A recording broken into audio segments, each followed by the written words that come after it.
Hello guys, চলে এসেছি ঘুরতে ফিরতে আমি পিউ আবার একটা নতুন ভিডিও নিয়ে। বলে রাখি আজকের ভিডিওটা কিন্তু আমাদের বর্ধমানের সেরা রামনবমীর উদযাপন দিবসের ভিডিও।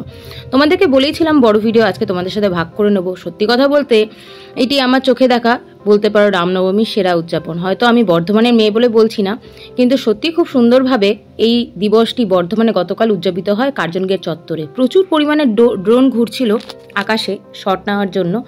আর এই বিশেষ তিথিটি পালন করার কারণ হচ্ছে অযোধ্যার রাজা দশরথ ও রানী কৌশল্যার সন্তান শ্রীরামের জন্মদিন হচ্ছে এই রামনবমী। আমরা সকলেই জানি, আবার হয়তো অনেকেই জানি না, যে শ্রীরাম হচ্ছেন শ্রী বিষ্ণুর সপ্তম অবতার। ভগবান বিষ্ণুর মানবীয় রূপের প্রাচীনতম অবতার। উনি এই পবিত্র দিন শুক্লপক্ষের নবম দিনে জন্মগ্রহণ করেছিলেন। হিন্দু পঞ্জিকার চৈত্র মাসের নবম দিন। চৈত্রের 9 দিনে বসন্তের নবরাত্রি পালন করা হয়। বলে রাখি এর আগের বছরও কিন্তু রামনবমীর উদযাপন হয়েছিল গোটা কার্জন গেট চত্বরে। তো সেই কারণে আমিও বেরিয়ে পড়ি আবার ভিডিওটা আগের বারে যেহেতু তোমাদের সাথে সুন্দর করে ভাগ করতে পারিনি, আবার ভালোভাবে ভাগ করে নেওয়ার জন্য চলে যাই। কিন্তু আমার যেতে না একটু দেরি হয়ে গিয়েছিল। মোটামুটি 5টা থেকে শুরু হয়ে গেছিল রামনবমীর উদযাপন কার্জন গেট চত্বরে। যেহেতু পুলিশি পাহারায় চারিদিক একদম বন্ধ ছিল এবং পুলিশে ছয়লাভ, প্রচুর মানুষের জমায়েত হয়েছিল। যেহেতু বলা যায় গোটা সর্বোপরি বর্ধমানবাসী শুধু না, বর্ধমানের আশেপাশে ভাতার, মেমারি, এইসব গলসি এইসব প্রান্ত থেকেও বহু মানুষ এসেছিলেন রায়না টায়না এই জায়গাগুলো থেকে এই রামনবমীর যে উৎসবটা হচ্ছে বর্ধমান কার্জন গেটে এটি দেখবার জন্য। প্রচুর পরিমাণে বাদ্যযন্ত্র তোমরা দেখতেই পাচ্ছ, এটা কার্জন গেটের ভিতরে রয়েছে, এগুলো সব বাজানো হচ্ছিল। আর এই যে চত্বরটা তোমরা দেখছো, এই জায়গাটাতেই কিন্তু শ্রেষ্ঠ প্রদর্শনীটি হচ্ছিল, যেটা দেখে আমি কিন্তু স্তব্ধ হয়ে যাই। তোমরা দেখতেই পাচ্ছ এই জায়গাটা কি পুরোপুরি ফাঁকা করে দেওয়া হয়েছে।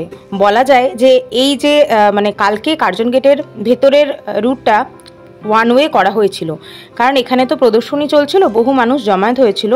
নবেলটি দোকানটা পেরিয়েই দেখতেই পাচ্ছ তোমরা ওখান থেকে উদযাপন শুরু হয়। আর আমি কার্জন গেট চত্বরে ভিড়টাও তোমাদের সাথে ভাগ করে নিচ্ছি, দেখে নাও কি পরিমাণ ভিড়। যতটা মানুষ দেখতে না এসেছে তার থেকে বেশি মানুষ ফোনে ভিডিও ক্যাপচার করতে এসেছে। কি সুন্দর ধ্বজাটাকে হাতের মধ্যে নিয়ে প্রতিটা মানুষ কিন্তু এই রামনবমীর উদযাপনে অংশগ্রহণ করেছিলেন। এখানে বর্ধমান কার্জন গেট চত্বরে ভগবান রামের যে মূর্তিটিকে পুজো করা হয়, সেই মূর্তিটি কিন্তু অযোধ্যার যে রাম মন্দির আছে সেখানে ভগবান রামের যে মূর্তিটি রয়েছে একদম সেই রকমই দেখতেই পাচ্ছ। প্রচুর পরিমাণে গাড়ি বেরিয়েছে আর তার সাথে সাথে চলছে প্রদর্শনী। মেন প্রদর্শনীটা তোমাদের অবশ্যই দেখাবো, যেটা খুবই সুন্দর। প্রথমে তো এই কার্জন গেট চত্বরে গাড়ি এপাশ থেকে ওপাশ যাচ্ছিল, আর ঠিক বাঁ দিকে এই দিকটাতে করে ছিল কিন্তু ভগবান রামের মূর্তি, দেখতেই পাচ্ছ তোমরা।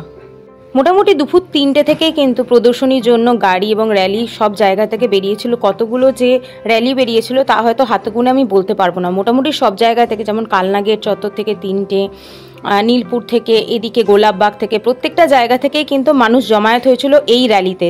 এবং মানে সমস্ত এই যে সকল বর্ধমানবাসী একত্রিত হয়েছিল এই কার্জন গেটে। কারণ মূলত জমায়েত বা আমরা যেটাকে বলি প্রদর্শনী, সেটাই কার্জন গেটেই হচ্ছিল। প্রচুর পরিমাণে পুলিশি পাহারা ছিল, কিন্তু মানুষের এতটাই উচ্ছ্বাস যে সবাইকে আটকে রাখা যাচ্ছিল না। সবাই কিন্তু এই র্যালি দেখবার জন্য একদম মুখিয়ে ছিল এবং বহু মানুষ এই র্যালিতে অংশগ্রহণও করেছিল। র্যালির সামনেটায় যাওয়া যাচ্ছিল না, কারণ পুলিশ বারবার ব্যারিকেড দিয়ে বাইরের দিকে বার করে দিচ্ছিলেন, কারণ সামনে র্যালির গাড়ি চলছিল, দেখতেই পাচ্ছ তোমরা। আর হাতে সকলে কিন্তু পতাকা নিয়ে বেরিয়ে পড়েছেন, আর সকলেই কপালে কিন্তু তিলকও করে কেটে নিয়েছেন। এই হচ্ছে ভগবান রামের মূর্তি, তোমরা দেখতে পাচ্ছ। আমি তোমাদেরকে ডিটেলে অবশ্যই দেখাবো। আমি ভিডিওটা একটু দূর থেকে নিয়েছি, কারণ এতটা ভিড়ের মধ্যে নিতে প্রথমে খুবই অসুবিধা হচ্ছিল। ভিড় কাটিয়ে না আমি যেতে পারছিলাম না। সবার হাতেই যেহেতু মোবাইল, সবাই ভিডিও নিতে ব্যস্ত। আর এই যে সামনে বসেছিলেন উনি সকলের মাথায় কিন্তু একটি করে তিলক পরিয়ে দিচ্ছিলেন। ভগবান রামের মূর্তিটি দেখলেই তোমাদের ভক্তি শ্রদ্ধায় মাথা নত হয়ে যাবে, এটুকু আমি বলতে পারি। দেখতেই পাচ্ছ কার্জন গেটের ভেতরে চত্বরটা ফাঁকা এবং মাঝখানে চত্বর দিয়ে এই র্যালিটা শুরু হয়েছে। এই র্যালিটি কার্জন গেটের ভেতর দিকে হচ্ছিল।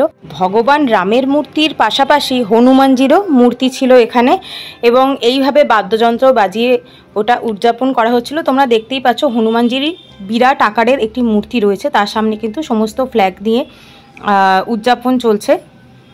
আর এই যে মূর্তিটি ভগবান রামের, এটি কিন্তু খুবই সুন্দর ছিল।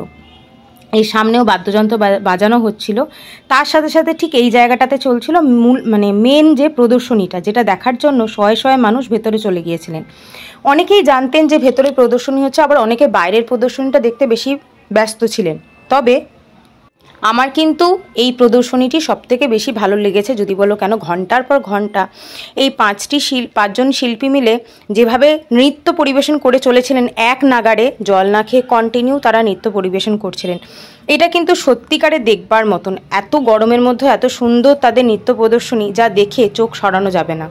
বলে রাখি, কালকে গোটা বর্ধমানে শুধুমাত্র ছেলেরাই নয়, মেয়েরাও কিন্তু প্রদর্শনীতে সক্রিয়ভাবে অংশগ্রহণ করেছিলেন। ঢাল তরোয়াল হাতে নিয়ে তারা প্রদর্শনী করতে বেরিয়েছিলেন, যা দেখবার মতন ছিল। সব জায়গার ভিডিও অবশ্য নিতে পারিনি, তবে যে জায়গাটিতে মূল উদযাপন হচ্ছিল সেই জায়গা দুটির ভিডিও আমি নিয়েছি। এক হচ্ছে কার্জন গেটের বাহির চত্বরটা, যেখানে তোমরা দেখতেই পেলে প্রচুর মানুষের জমায়েত হয়েছে হাতে ফ্ল্যাগ নিয়ে। আর এক হচ্ছে এই ভেতরের চত্বরটা, এখানে সম্পূর্ণভাবে চলছিল এই নৃত্য প্রদর্শনীর অনুষ্ঠান, যা দেখার জন্য মানুষ কিন্তু জমিয়ে ভিড় করেছিল। ভগবান রাম এবং মা সীতার আদলে কিন্তু সাজানো হয়েছিল এই